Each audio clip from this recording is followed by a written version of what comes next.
First, how will the state identify and validate the overpayments and underpayments related to encountered data?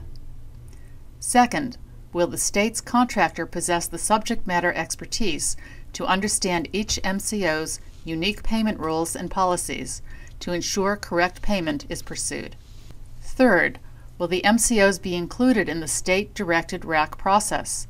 Will they be invited to stakeholder meetings, appeals hearings, etc.? And fourth, most MCOs have strong internal efforts and are also augmenting those efforts with contractors. How will a state contractor coordinate and address the robust claims audits that MCOs already have in process? Right now, while the focus is primarily on the fee-for-service population, plans have an opportunity to help shape how they'll be included in the Medicaid RACs. Let's briefly discuss several options for how to approach this. One option is resistance. MCOs can take actions to have plans excluded from RAC activities based on the logic that they're not included in the legislation or that they're already incentivized to minimize incorrect payments because they assume risk from the state and are paid on a capitation basis. Another option for MCOs is to take a proactive approach by implementing a RAC-like program. MCOs can identify ways in which the RAC model provides incremental cost control, prevents fraud, and minimizes provider conflict.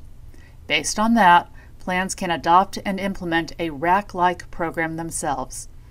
This approach can incorporate MCO-specific payment standards and reimbursement processes with an expanded review process to ensure that the state's standards are met. To be proactive, MCOs would partner with states early on to help shape the scope of the program, the business rules including match-off logic, validation processes, and appeals processes regarding encounter claim audits.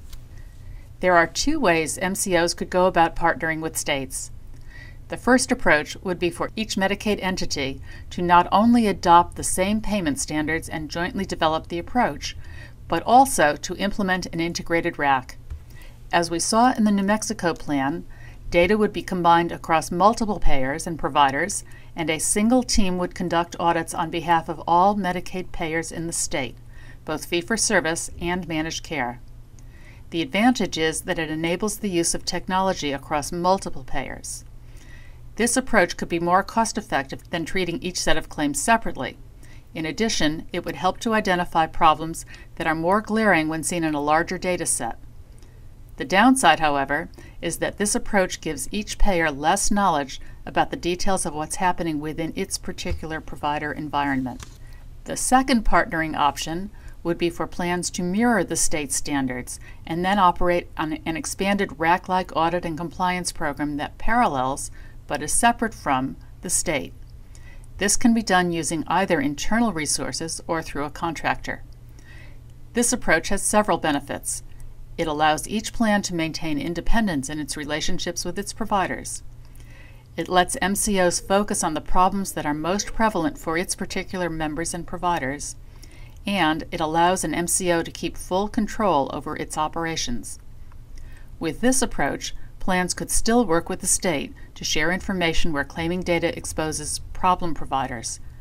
By working separately and then combining findings, payers get the best of both worlds: the ability to focus on their own networks, but also early warning about issues that may be problems for them. Of course, plans may determine that, rather than a partnership approach, it's in their best interests to delay or hold back to see what their state's approach will be. Or they may find that their state agencies are not yet ready to focus on the implications of RACs for plans. But that doesn't mean the MCOs should let this go. Inaction may have high risks. First, what about provider abrasion? There could be provider abrasion and confusion regarding the correct payment standards, processes for reimbursement of over or underpayments, and the legal authority of the RAC to audit. Second, there's the question of who gets the recovery: the plan with potential adjustment to the capitation rates, or a combination of the plan, the state, and CMS. Third, if the provider does not have to reimburse the overpayment because of contract issues or plan payment standards, will the state look to the plan to reimburse the state and CMS from its capitation payments? Plans should evaluate the potential that MCOs could be treated as a target of RAC reviews rather than as a partner to the states. If states audit MCO claims in conjunction with fee-for-service claims, this could lead to some disadvantages for MCOs. Recovering from providers using state payment standards, which may not mirror plan payment standards or provider agreements, or holding the plans accountable for inappropriate payments and making an adjustment to the capitation payments to account for these issues. With that potential in mind, plans should prepare by taking quick and assertive action where feasible that either mirrors or exceeds the state's payment and auditing standards. In that way, plans will know firsthand exactly what the issues and strengths are within their payment systems and those of the providers. Plans can then take action ahead of the state to review or to be prepared to explain why any findings of the state are not material. Areas for potential proactive review include, first, identifying provider exclusions and ongoing credentialing. CMS is focused on prevention, particularly on keeping problem providers out of the Medicare and Medicaid systems. If a provider is excluded from any Medicaid program in the country, it is excluded from all. The federal share of funds paid to an excluded provider must be returned to CMS, regardless of whether they are recovered. So the standard approach to credentialing will no longer be sufficient. Second, MCOs should target outlier claims to determine whether they were paid correctly and to identify outlier providers. A third option is to conduct provider audits, particularly for outlier claims and providers. Plans may also choose to adopt mandatory provider compliance programs, again a focus of CMS and state OIGs. By using the contracting process to shift the responsibility for demonstrating compliance to the providers and including mandatory reporting of overpayments, plans have a greater opportunity to focus their limited resources on key outliers, new potential issues, and true fraud. Provider contracts and notifications is another area that may require attention. Many plan recovery efforts, including fraud investigations, are stymied by some provisions in the provider contracts. Such provisions could limit access to records, permit review within timeframes too short to allow for identification of problems, or enable providers to fall back on ambiguous language in their agreements that seems to excuse inappropriate payments. With Medicaid RACs, plans may be held financially responsible for payments that would normally not be allowed, but where contract language does not support recovery. As a recommended timely next step, we encourage you to perform a gap analysis between your state's RAC audit scope and your current post-payment auditing and recovery functions. You can use this gap analysis to define short-term actions and how you want to communicate with the Division of Managed Care at the state. In performing a gap analysis, here's what MCOs should remember. First, be aware of the state's RAC plan in your geography. How are they approaching the RACs? What is their plan regarding MCOs? What are their short-term goals? How and when will they be implemented? Be sure to ask for a copy of the state plan amendment related to RAC audits. Second, for those plans that operate in multiple states, understand that each state is taking its own unique approach. Plans must focus on each environment. Third, understand how your current audit and recovery initiatives overlap state initiatives.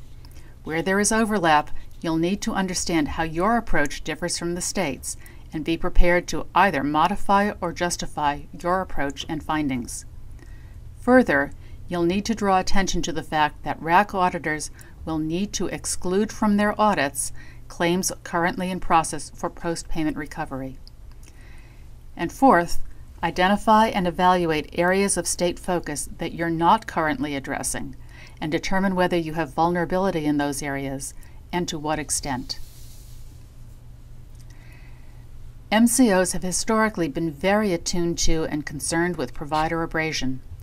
To the extent that contract language or policies are ambiguous or particular providers are essential to the strength of the provider network, plans have been reluctant to press for even justified recoveries. Many plans have expressed concern that state agencies will not support them in the case of a provider appeal, and those decisions could cause substantial related provider issues. This has been a real and legitimate concern. In fact, the CMS general approach is designed to help create buy-in from providers by including underpayments as well as overpayments to assure correct payment, and by conducting provider education to minimize future errors. RACs may be a game changer in this arena and in a positive way. As states become more precise about payment standards, both over and underpayments, there will be clearer guidelines and precedents for plans. Once MCOs know the state's approach and have designed their own, we recommend that they communicate with providers regarding the RAC initiative. Providers need to understand what the state is auditing and the rules, what the plans are auditing, how the pieces fit together, and the obligations of the providers to both the state and the plans. The stronger the communications are, the better the overall outcome for all stakeholders. Providers are familiar with Medicare RACs, but they will need to become comfortable with the differences on the Medicaid side. If you choose to use a contractor for some or all of the RAC-like activities, it may be a good idea to introduce the contractor at provider association meetings to establish their credentials, provide transparency regarding goals, timing, and processes, and reassure providers that there will be clear, helpful, and knowledgeable customer service around these initiatives. To sum up, Medicaid RACs are a major component of the Affordable Care Act. Although the legislation is silent regarding its impact on MCOs, it is unlikely that the requirements will apply only to the Medicaid lives in fee-for-service, and the indications from early RFPs are that in heavily managed care states, plans must be and will be included in some way. Right now, as CMS and the state agencies are formulating their approach to RAC and the MCO roles, plans have an opportunity to shape their future. We encourage you to work together with MHPA, the Medicaid Managed Care and Program Integrity divisions in your states, and provider associations and enrolled providers to make sure that this initiative achieves its goal of reducing fraud, waste, and abuse in the Medicaid payment system, and to do it in a way that best meets the needs of all stakeholders: beneficiaries, providers, payers, and taxpayers. Thank you so much for joining us. Thanks, Phyllis, and thanks to everyone for attending today. We received and answered many questions. These will be published on the HMS website, which can be found at www.hms.com/webinars. Thank you.